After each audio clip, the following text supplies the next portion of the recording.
So, as I just mentioned, this morning I want to dig a little deeper into impermanence. The title of my talk is The Waves of Change. And change is constant, it's inevitable. We sort of talk about it in the abstract. It's much like the waves of the ocean. I love that metaphor. Sometimes the waves are gentle, and other times they're powerful and overwhelming and knock us over.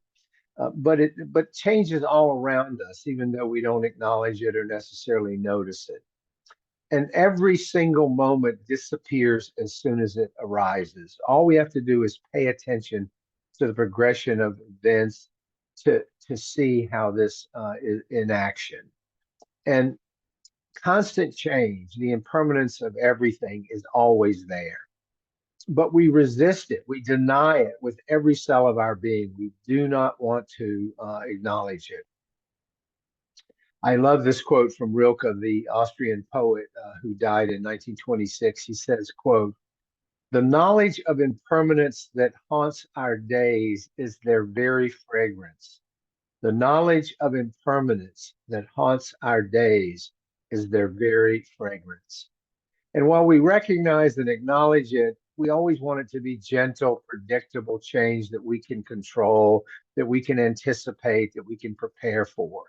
But that's a pipe dream. That's not a guarantee because we're always vulnerable to being blindsided by the unexpected and the unpredictable and the unwanted.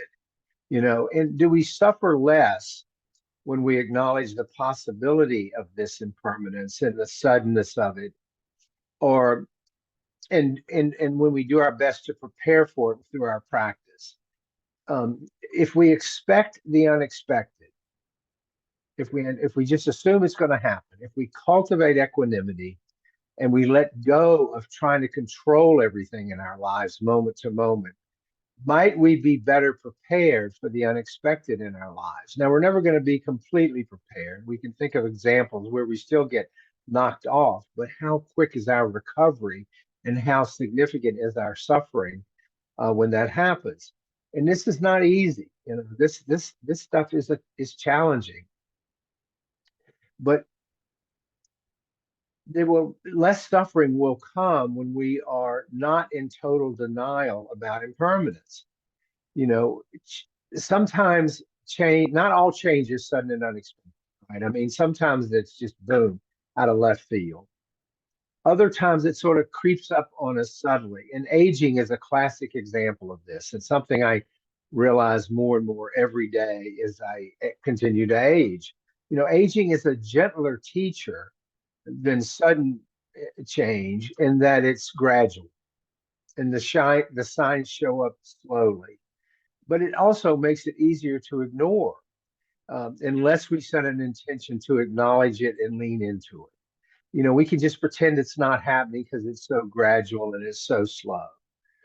At the end of the day, though, impermanence is a fact of life we can't deny. I mean, we can try to deny, but it's going to catch up to us sooner or later. So the challenge is, can we lean into all this constant flux and all this constant change?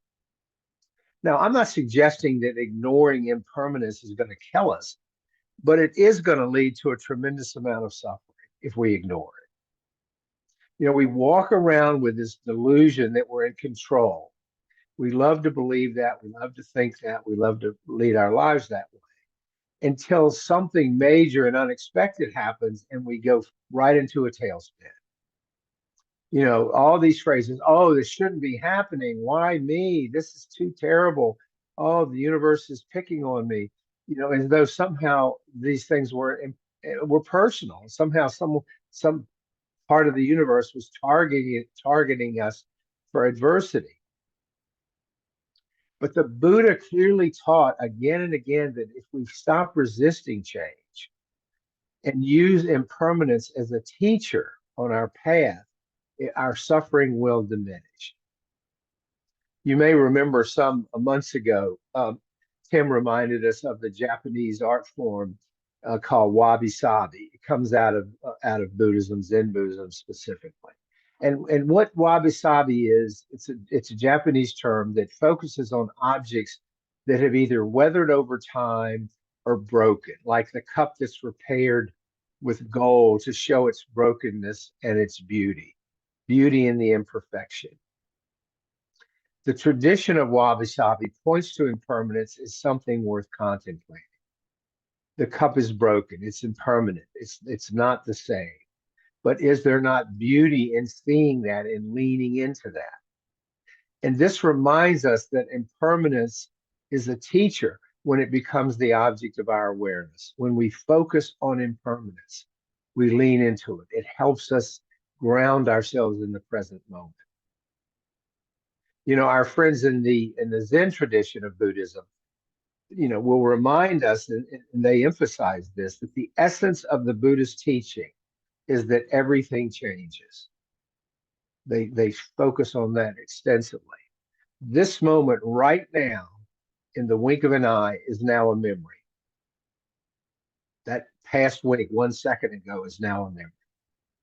And the Buddha considered impermanence, anicca is the Pali word, so important that he made it one of the three factors of existence. He said the three factors of existence are impermanence, non-self, and dukkha, suffering.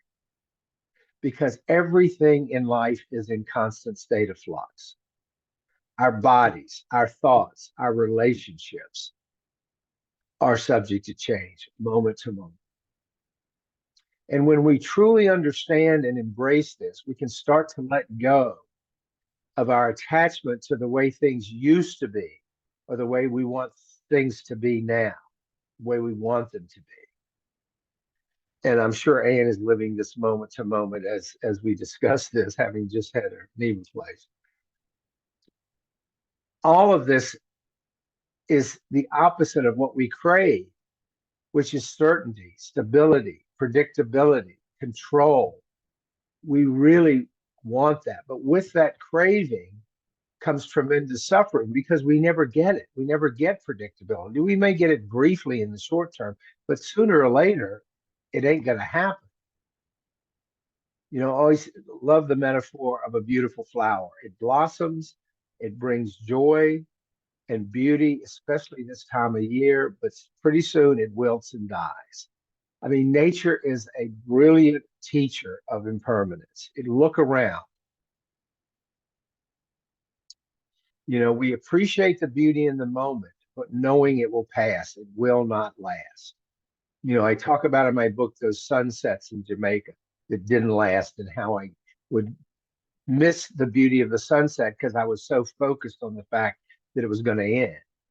I mean, that's what we do. We get so caught up in trying to control it and hold on to it that we fail to appreciate the beauty of the experience in the moment. If you ever go to a Buddhist monastery, you'll hear the monks chanting either in English or Pali, all things are impermanent. They arise and pass away. To be in harmony with this truth brings great happiness.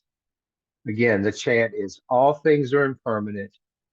They arise and pass away. To be in harmony with this truth brings great happiness. We talked several months ago about the 5 recollections, which is all about impermanence. And if you're unfamiliar with the 5 recollections, I encourage you to go to our YouTube channel and search for that talk, because I'm not going to get into them today, but they talk about, you know, I am of the nature to get ill. I'm of all things I love will disappear. I'm of the nature to die. I mean, people often think of it as a morbid practice, but it's really about reminding us of impermanence and reminding us to appreciate every moment as a gift. All of our practice, which embraces the truth of impermanence, is designed to help us ride the waves of change with greater ease. We can't not suffer, but we can suffer less because we're always willing to acknowledge everything changes, everything goes away eventually. So we set an intention, a clear intention to ride the waves of change rather than get knocked over by the waves and drown in unnecessary suffering. So those are my thoughts on the waves of change.